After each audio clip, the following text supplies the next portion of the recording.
and founder at Most People Don't LLC, the incredible keynote speaker, coach, and unbelievable author as well. Former executive of the Ritz-Carlton with over 35 years experience in hospitality, sales, and leadership.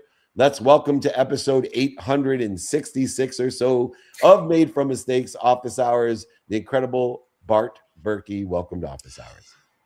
Good morning. I'd like to do this every day with an introduction like that. May I?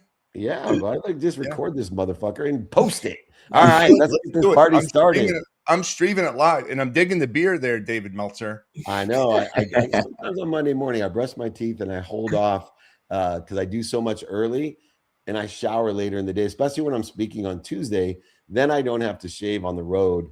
So I got all kinds of systems going on. But thank you very much. I know you do. And Nick, it looks good though. Nick, what's your system? He doesn't have to shave. Exactly. He doesn't have a system. His time is spent on that coif, on that 2 extra inches or 3 extra inches he gets in that hair. I'm a little jealous. Let me just share. I'm a little jealous. Grass doesn't grow on a busy street. Grass does not grow on a busy street. And that's why we love you, Bart Berkey. Hey, I want to start right on taking a lap leadership. And it's a concept which I've really been delving into, watching your content, learning from you, what you're listening for as well. And you have this statement that I heard, a millionaire made by McMuffin. How's that applicable to taking a lap leadership? Yeah, so it was, just last week, we were staying at the W Seattle, and we arrived late. We wanted to grab something at the bar, and we just met these gentlemen that were very celebratory. They were celebrating one of their future cousins. I guess they were getting married in a couple of weeks. And anyway, we just started talking, and one gentleman came up and he said, "Have you met this guy? Have you met this guy, his other cousin?" And we're like, "No, not yet. You need to meet this guy, Nick, because he owns the most successful McDonald's franchise on the West Coast." So he was very proud to be able to introduce his cousin. And then when we talked to the cousin, we said, "Yeah, your buddy just introduced us and is very proud of you." I said, "I'm just curious, what does it take to be the most successful franchise owner on the West Coast?" And he said, "I put on the apron, I put on the uniform, I put on the hairnet, and I flip burgers and I fry French fries." And we said, so that's it? That's the ticket? And he's just like, "Yeah, because his team members see that he's invested. He's not above doing anything else." And so just the message of a millionaire made my McMuffin just kind of seemed to flow, that you would not know it. If you're driving through the drive-thru and you're getting a McMuffin and a coffee from the drive-thru, the person that could be handing you the food could be the owner of not only that franchise, but 27 other franchises, and is making a tremendous amount of money. It just taught me a lesson. His point is, he's not better than anyone. He can do the work. He sets the example, and it's not important that people knew that he was the owner or not. He just wears a name badge that says Nick. Doesn't say Nick the owner. He's just a regular person doing the work, setting the example. And he said when he does that, his team understands. They like working there. He treats them with respect. He does the work. He's not above anything. And that sets the great work example for him, for everyone else to follow. And that is what he believes has made his one particular location the best on the West. Yeah, and I just have to comment in some, clarification, because, beyond in whether you look at like Southwest, where the CEO of Southwest used to go down into the baggage claim and work behind it, there's still with the key component, in my opinion, of take a lap leadership, of participating with your crew, not being above anything else. The best example set is to be the most productive, the most accessible, and the most gracious. And inclusive in the categorization of that is living to your values, living to the daily practices and the execution model. Just so I clarify, I promise you that the most successful franchise owner is not flipping burgers all day. No. He's not burning fries all day. And so I just want to clarify the message that you're not above anything if your mission as a leader is to be the most productive, the most accessible, and the most gracious. And those are three of the key components which Bart Berkey has illustrated and inspired. So an example would be he's one of the greatest leadership coaches of all time, double B. Double B equals A plus, in my opinion. So if you're the double B, you're an A plus sales coach, leader, mentor, and teacher. If all Bart did was come into the biggest organizations in the world and give them theories, but not be willing to grab the telephone and actually show them how to derive value, articulate value to exceed what they're asking for, utilize what he's teaching, nobody would respect or listen to him. And so there's an example of nothing is beneath Bart, but he's also productive, accessible, and gracious because he spends the majority of his time empowering others to empower others with all the great leadership sales techniques that he has. Nick Avon, you're a student of the double B and you're an A plus student of the A plus teacher of double B.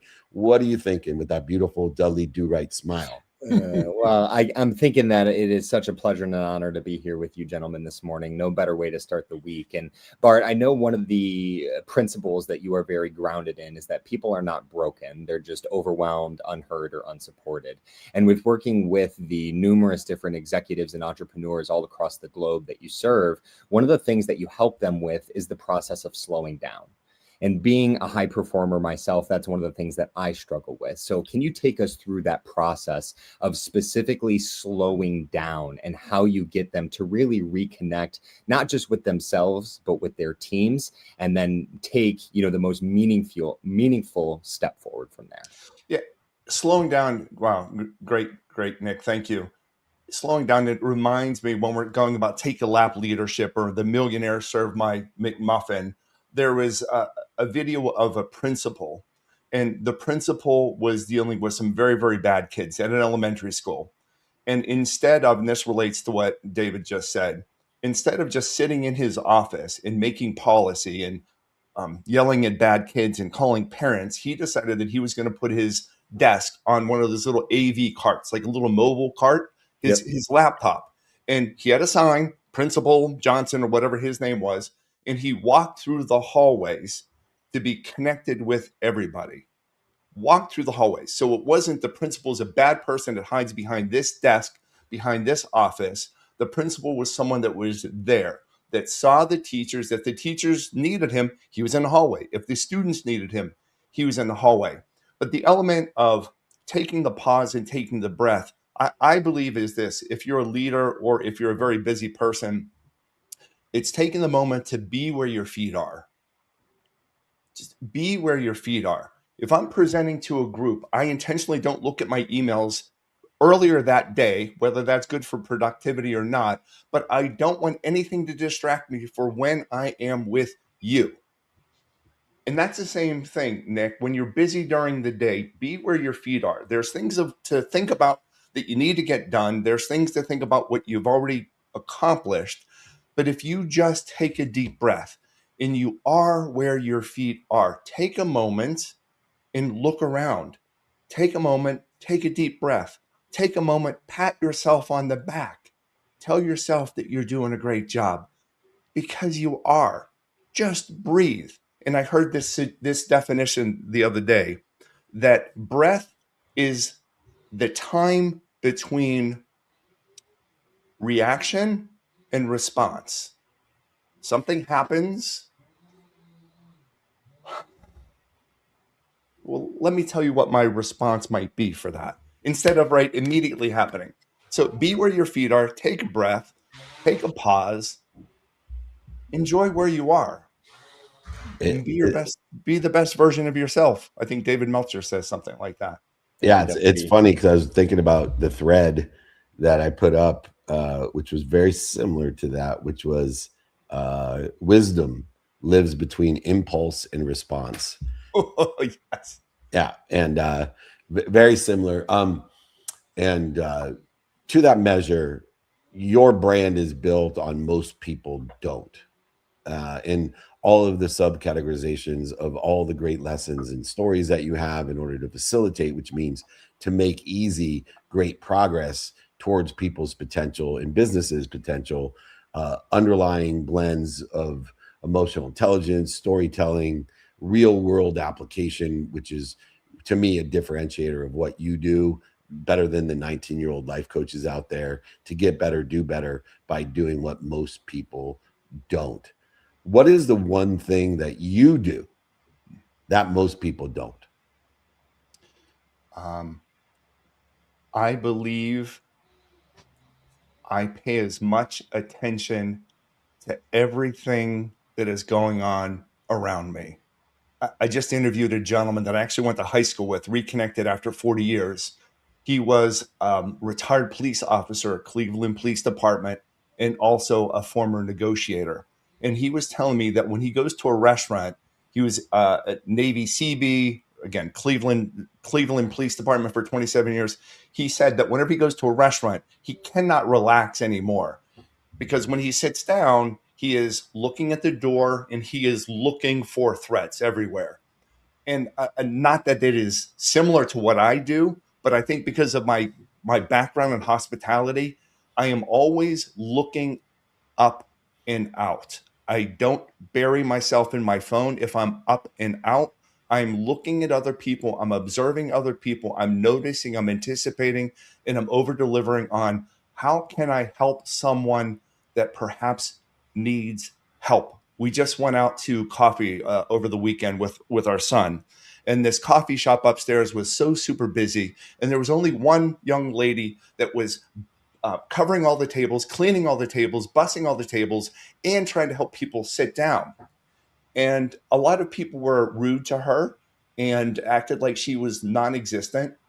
And not that it was any big deal, but I noticed her. I saw how busy she was and how stressed she was getting.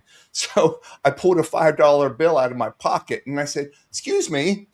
And she was all ready to what do you need? I'm busy. And I said, I think you dropped this. Wink, wink. And I made it put her in her apron.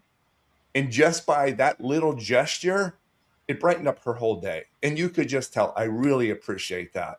And I said, well, I appreciate what you're doing. So it's the thing of noticing what other people need. Most people don't because they're so consumed in their own head. Just stop for once in a while, breathe, be where your feet are, look up and out. And who can I help? That's it. Who can I help?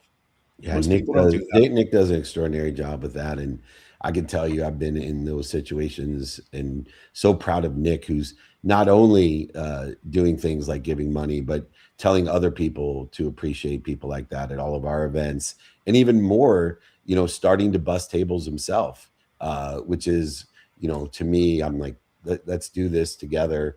And as I get choked up thinking about the people that get choked up about Nick helping them, that's how much it meant to them. They were so overwhelmed.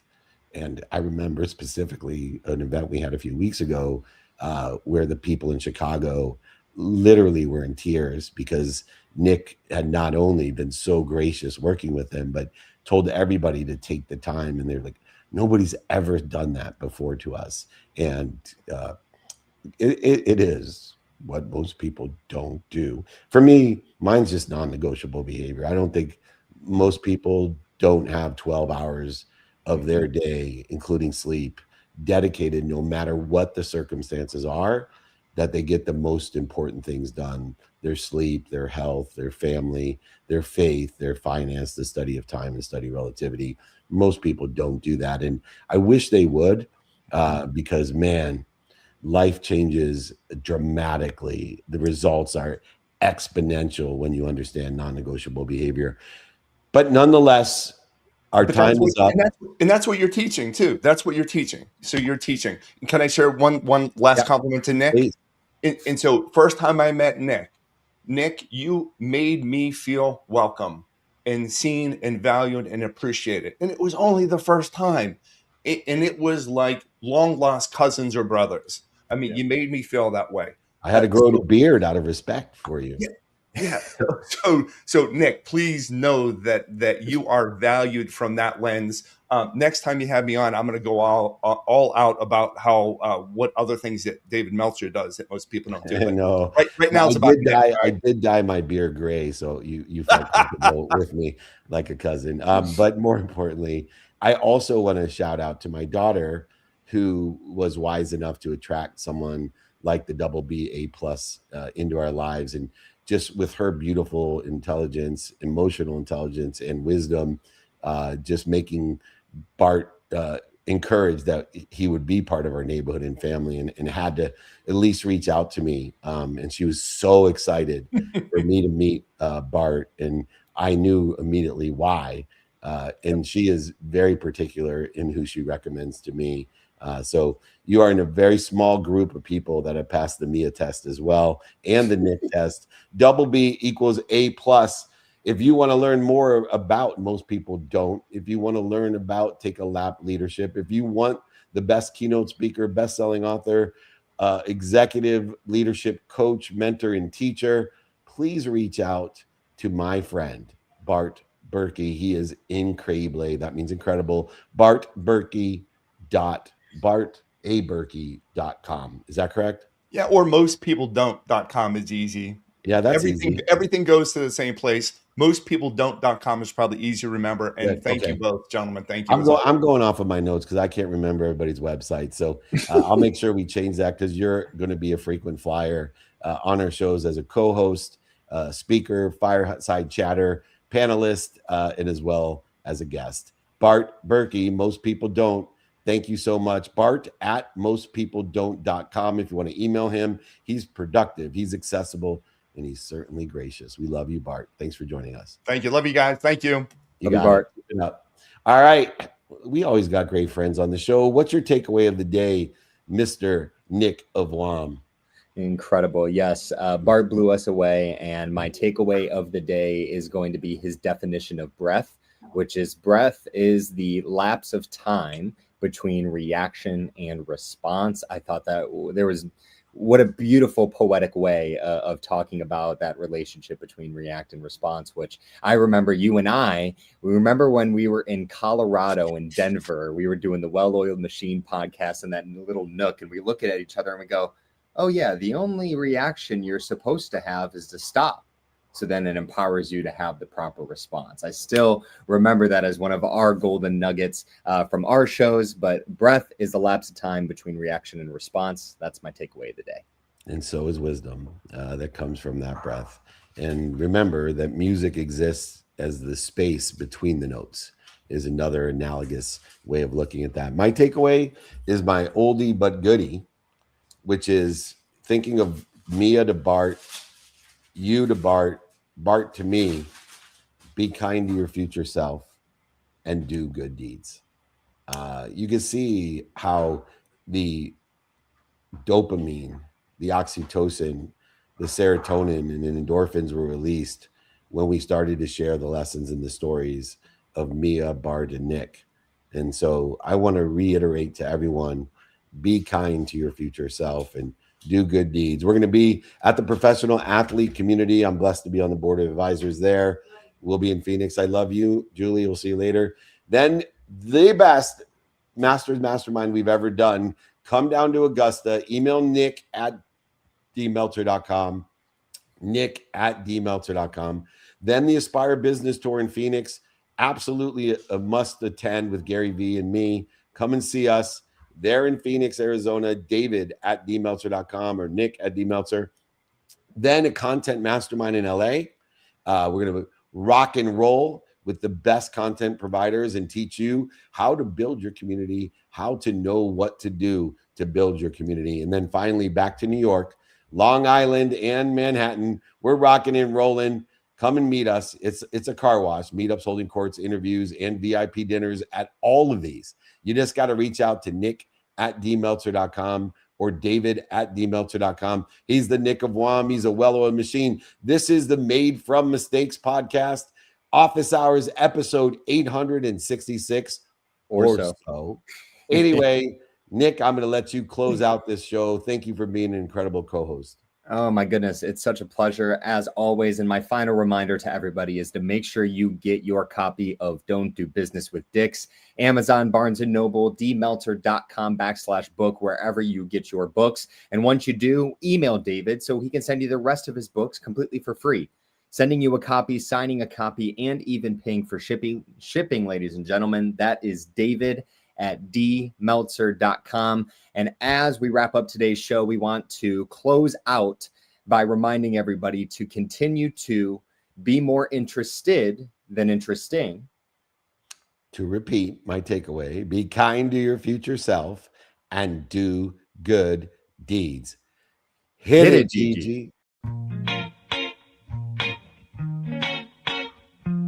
Now I'm at the point you wanna be with me. I'm vibing out at a higher frequency, cause everything that I want and I'm gonna be, it's when I wake up, that's when I start to dream. Someone you love is talking down, here is the plan. Let it fall through like a handful of sand. Nothing happens overnight, what you must understand. If you dwell on the bad, then you don't stand a chance. Something you want upset, saying why it ain't mine yet. That's because now you have yet to change your mindset.